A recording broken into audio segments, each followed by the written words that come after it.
Welcome to the official Windows 8 channel, and today we're going to talk about what's in store for Microsoft Windows in 2015.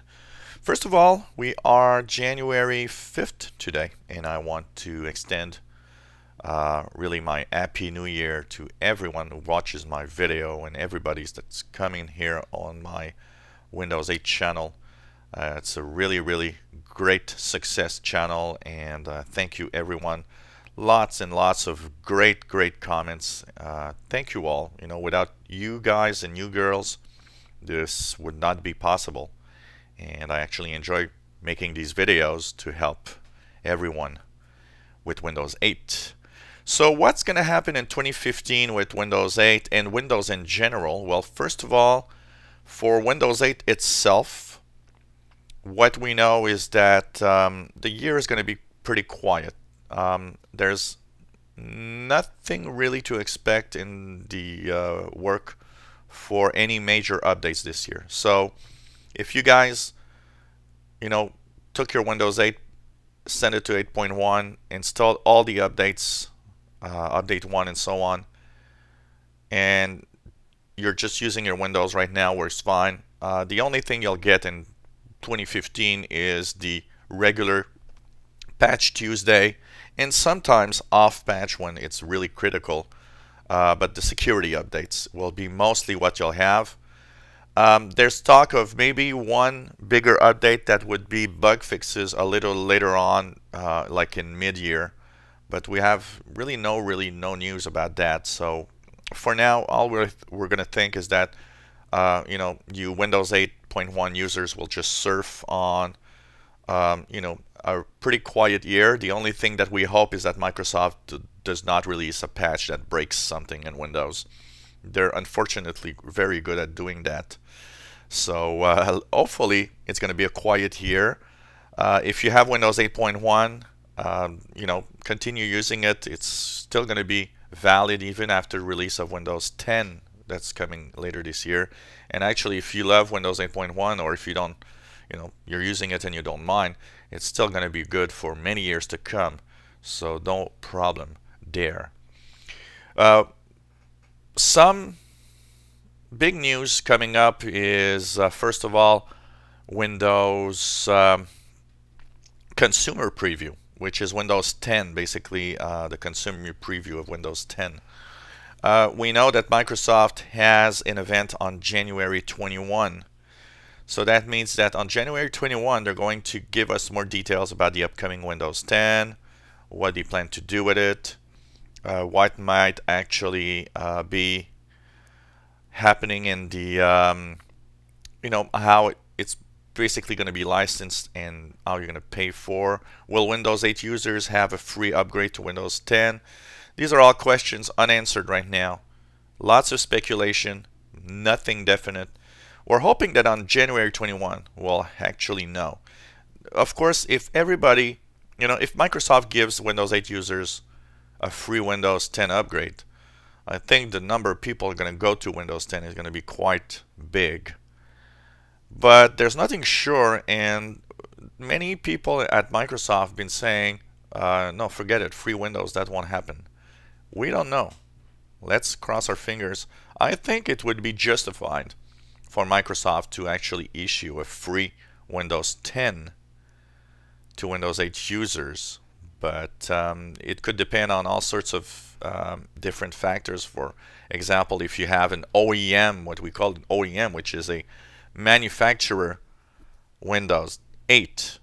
So if you got a big brand computer like a Toshiba, a Dell, Lenovo, and so on, what happens is you've got OEMs, which are manufactured Windows, and these are not priced the same actually.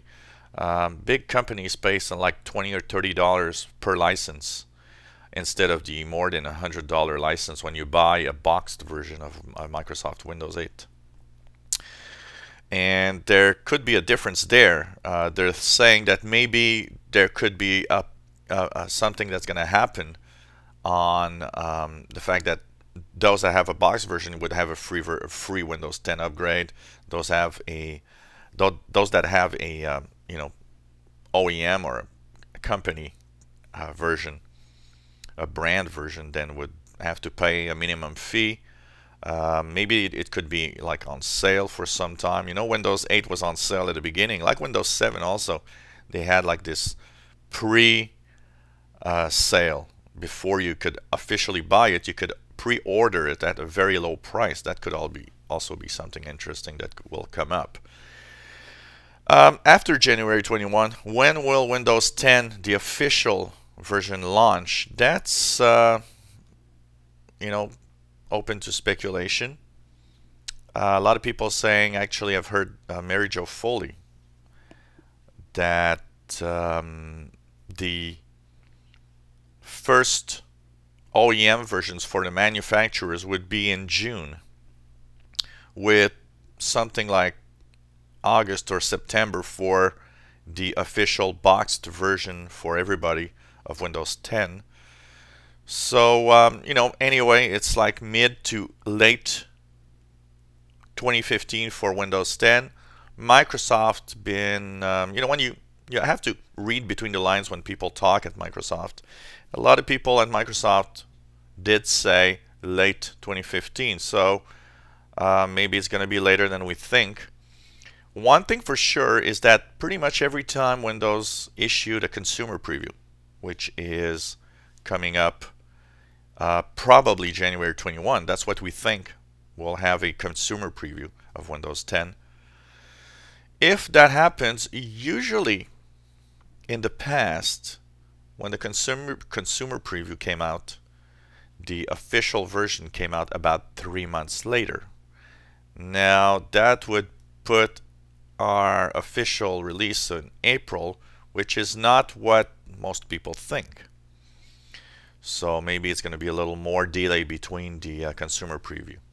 Of course, Microsoft is also listening to the feedback of Windows 10 to tweak it and try to make it, you know, the best version of Windows that people would really want to use.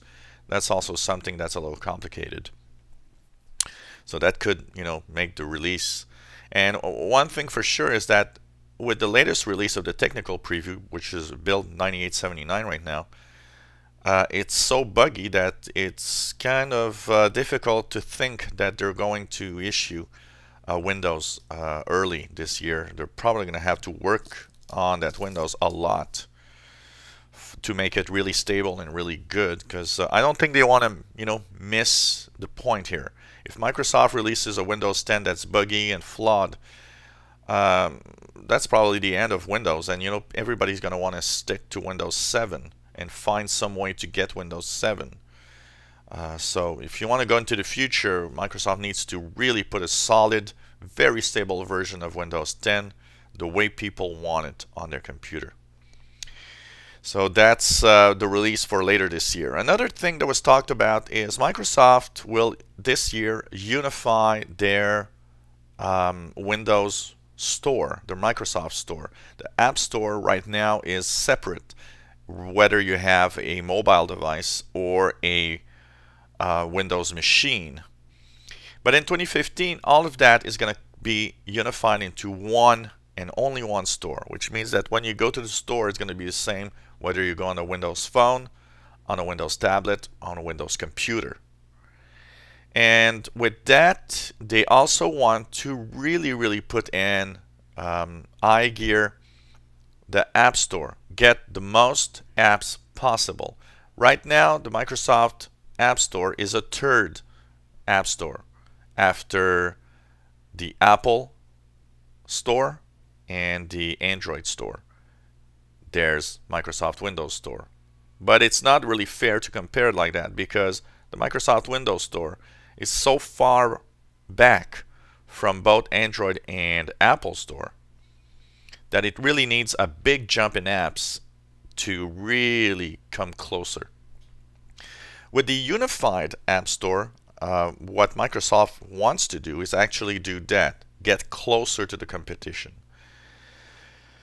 One thing for sure, my personal opinion is, you know, it's not that bad of a store, basically. And up until now, it's pretty much add all the major apps And that, I think, is where they need to focus. Microsoft needs not to put it, we don't care if you get 1,000,000 apps if you don't have the good ones, the ones that everybody wants. That's where you need to focus. So I think Microsoft needs to focus, first of all, on getting all the major apps that are available both on the Apple Store and the Android Store, and or the Google Play Store, and focus on that. If they at least have all the major apps, they're already in a good position, because what people search for is basically always the same thing, whether you use a Windows device, an Apple device, or an Android device. So I think the first thing they should do is focus on the good, the really popular apps, and from there, I think popularity will come from the fact they have major apps. And will they ever succeed at making the App Store, the Microsoft App Store, as good as the others? Well, we'll see. 2015, I think, is a year where we'll see a lot of that going on. And so it's kind of interesting to note where we're going. Also, 2015 is the year where we need to look at how Office 365 and Microsoft Office will be going on. Microsoft Office is a big cash cow for Microsoft, and we're at the turning point where they're starting to do things like give Office to iPad users and tablet users, which is kind of interesting, since Microsoft's model is really on selling software and not giving it away. So what is going to happen with that? One thing they did do very, very successfully with the Office is the fact that they've actually succeeded in having people use the subscription version of Office, and that's good. There's millions of subscribed users to Office 365, which is quite good, including myself. I use Office 365. I love Office 365, and I think it's a great thing, because Office 365 gives you the full version of Office, plus it lets you install on up to 5 different machines, which is quite cool compared to the boxed version where you have only one license, one computer, and that's it. And it's also the basic version usually that people buy. So that is also why we need to look at Windows, because if they succeeded in a subscription for Office, will they push for the first time a subscription Windows? That is also an interesting thing to look at.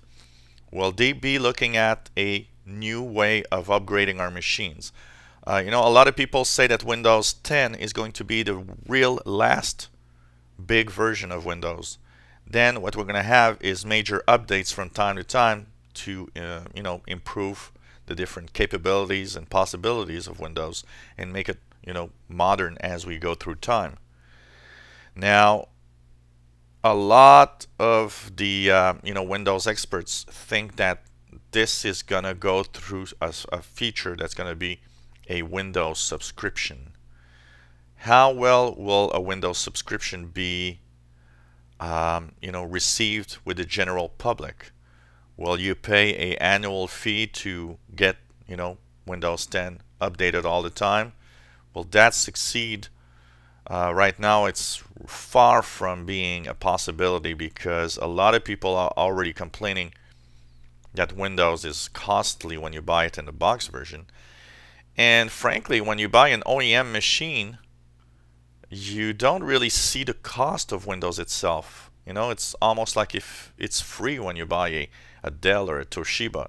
You actually paid for it when you paid your computer, but it doesn't show. It's in the general pricing of the machine. So, how does getting a subscription window for Windows in a Toshiba or a Dell or a Lenovo machine that's going to tell you, well, if you want to have upgrades, you got to pay an annual fee. That's going to be interesting. It's kind of difficult to push, I think, for a lot of people. And so actually, if you have an idea, would anyone pay for a subscription? What do you think about that model for Windows? Not really sure. I'm not really sure about that. So these are all things to look at for Microsoft Windows in 2015. I think it's going to be a great year, an interesting year, and there's going to be a lot of Microsoft news this year, thanks to so many things going on, and especially with the new versions of Windows. If you enjoy our videos, welcome, and please subscribe to our channel and you'll be informed when new videos are online. We post videos every week. If you have any comments, questions, something about Windows 8 you'd like us to make a video of, talk about, let us know. We'll try to post that video online. And hopefully you will come back to the official Windows 8 channel. Once again, thank you so much for being there. Thank you for all the great comments. Happy 2015, everyone, and hope that you guys will still be here in the coming year. Thanks for watching. Bye-bye.